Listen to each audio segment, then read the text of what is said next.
BS99 news కి స్వాగతం.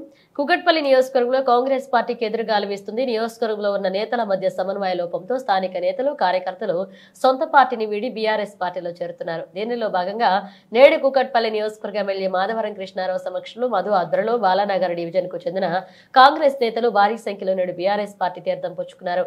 వారి గులాబీ కండువాల కప్పి పార్టీలోకి ఆహ్వానించారు ఎమ్మెల్యే కృష్ణారావు. ఈ సందర్భంగా ఆయన మాట్లాడుతూ తెలంగాణ రాష్ట్రంలో 14 నెలల పాలనలో రాష్ట్ర పరిస్థితి ఎలా అయిందో ప్రజలందరూ గమనిస్తున్నారని, అదేవిధంగా సొంత పార్టీ నేతలే తమ పాలన బాగోలేదంటూ తమ పార్టీలో రావడం పట్ల ఎంత వ్యతిరేకత ఉందో స్పష్టమవుతుందన్నారు.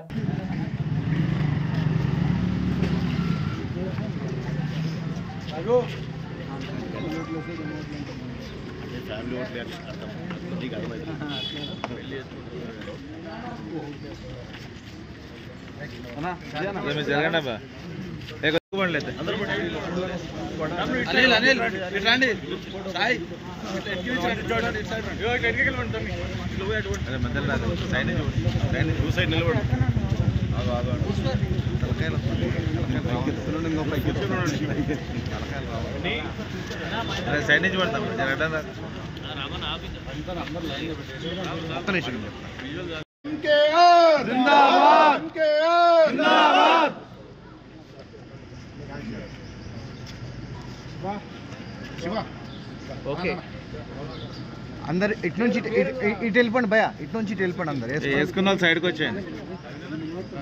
వేసుకున్న వాళ్ళు సైడ్కి వస్తున్నాడు ఇట్లా.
జై బీఆర్ఎస్, జై బీఆర్ఎస్, కృష్ణ నాయకత్వం, కృష్ణ నాయకత్వం, కృష్ణ నాయకత్వం, జై బీఆర్ఎస్, జై బీఆర్ఎస్, జై తెలంగాణ, జై తెలంగాణ, జై తెలంగాణ, జై తెలంగాణ. బాలనగర్ డివిజన్ నుంచి మధు ఆధ్వర్యంలో, పుట్టపర్తి మధు ఆధ్వర్యంలో సుమారుగా 100 మంది కాంగ్రెస్ పార్టీని చేస్తున్నటువంటి దొంగ మాటలు, దోపిడి మాటలు, అబద్ధ మాటలతో వినలేక టీఆర్ఎస్ పార్టీ ప్రభుత్వం ఉన్నప్పుడు ఏ రకంగా అభివృద్ధి జరిగింది, ఈ 14 నెలల్లో ఏ రకంగా జరిగిందని చూసి మరి కాంగ్రెస్ పార్టీకి ఎన్నో సేవ చేసినటువంటి పుట్టపర్తి మధు గారి ఆధ్వర్యంలో టీఆర్ఎస్ పార్టీ చేయడానికి రావడానికి వచ్చినందుకు హృదయపూర్వక ధన్యవాదాలు తెలియజేస్తా ఉన్నాం. ఇదే నిదర్శనం. ఈ రాష్ట్రంలో అన్ని అబద్ధాలే. రైతులకు మోసం, ఆడపిల్లలకు పింఛన్లు ఇస్తా అని చెప్పి ముసలి వాళ్ళకు 4,000 ఇస్తాన మోసం, 2,500 రూపాయలు ఇంటింటికి ఇస్తాన మోసం, డబుల్ బెడ్రూమ్లు ఇస్తామని చెప్పిన మోసం, ఇంద్రమ్మ ఇండ్లు ఇస్తామన్న మోసం, 420 హామీలు ఇచ్చి 420 చేసినటువంటి ఈ కాంగ్రెస్ పార్టీ చేసిన మోసాలకే ఈరోజు ప్రజలు విసికెత్తి ఇవాళ ఎంత భయంకరంగా ఉంది రాష్ట్రం అంటే గొప్పలు చెప్పుకుంటా ఉన్నారు. ఇవాళ ఎంత గొప్పలు చెప్పుకుంటారు అంటే 14 నెలల్లో దేశము స్వతంత్రం వచ్చినప్పటి నుంచి చేయనంత అభివృద్ధి 14 నెలలు చేసామని గొప్పలు చెప్పుకుంటారు అంటే ఎంత దుర్మార్గంగా ఆలోచన చేయాలి. హైదరాబాద్ నగరంలో మేము కట్టినటువంటి బ్రిడ్జుల కింద రంగులేసి ఆ బ్రిడ్జే మాదంటున్నారు.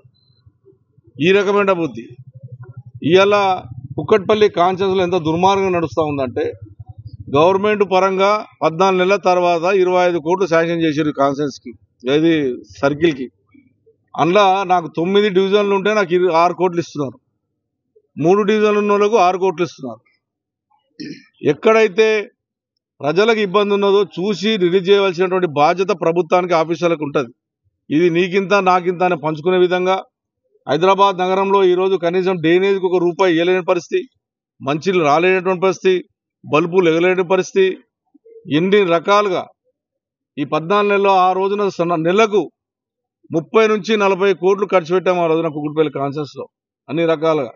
ఈరోజు 14 నెలలకు 25 కోట్లు ఇచ్చి అది కుకుట్పల్లి కాన్ఫరెన్స్కి 6 కోట్లు అంటే ఎవరు ముక్కలు పెట్టాలి తీసుకుని 6 కోట్లు. ఇప్పుడు ఈ రకంగా దుర్మార్గంగా దోపిడిగా ఆలోచన లేకుండా ఈ రకమని చేస్తారు కాబట్టి ప్రజల్లో ఉన్నటువంటి ఏదో వస్తే చేస్తారు, ఉద్ధరిస్తారు. అంతా మా దళిత బిడ్డలు అనుకున్నారు.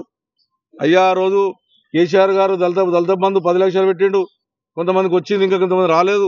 కానీ నా 12 అంటున్నాడు, మేము వస్తే మార్పు అంటున్నాడు. 12 లక్షల రూపాయలు ఇస్తారని చెప్పి ఆశపడి ఆ రోజు దళిత బిడ్డలు అందరూ కూడా కాంగ్రెస్ పార్టీ మొగ్గు చూపే అవకాశాలు చేశారు. 27 ఎస్సీ కాన్స్టిట్యూన్సీలు ఉంటే 29 మంది ఉంటే 27 కాంగ్రెస్ పార్టీని గెలిపించారు. మరి అలా దళిత బంధు ఎక్కడ పోయి 12 లక్షలు? ఆ దళిత బిడ్డలకు ఎక్కడ పోయింది ఈ రోజున దళిత బంధు? మేము కనీసం ఆ రోజున 30-40 వేల మంది కానీ ఇచ్చి చూపెట్టాం. మీరు ఈ రోజున కనీసం ₹1 ఇవ్వకుండా, దళిత బంధు పేరెత్తకుండా, మాట్లాడకుండా దళితులకు మోసం చేస్తున్న పార్టీ కాంగ్రెస్ పార్టీ, బీసీలకు మోసం చేస్తున్న పార్టీ కాంగ్రెస్ పార్టీ. అన్ని రకాలుగా మోసం చేస్తుంది కాబట్టి ప్రజలందరూ ఈ రకంగా వస్తున్నారు. మీ అందరూ కూడా ప్రజలు కూడా చూస్తున్నారు. ఎలక్షన్లు ఎప్పుడు వస్తాయో మా కేసీఆర్ని ముఖ్యమంత్రి చేసుకుందామని ఆలోచనలు ఉన్నారు. ఖచ్చితంగా జరగబోతా ఉందని చెప్పి తెలియజేస్తారు.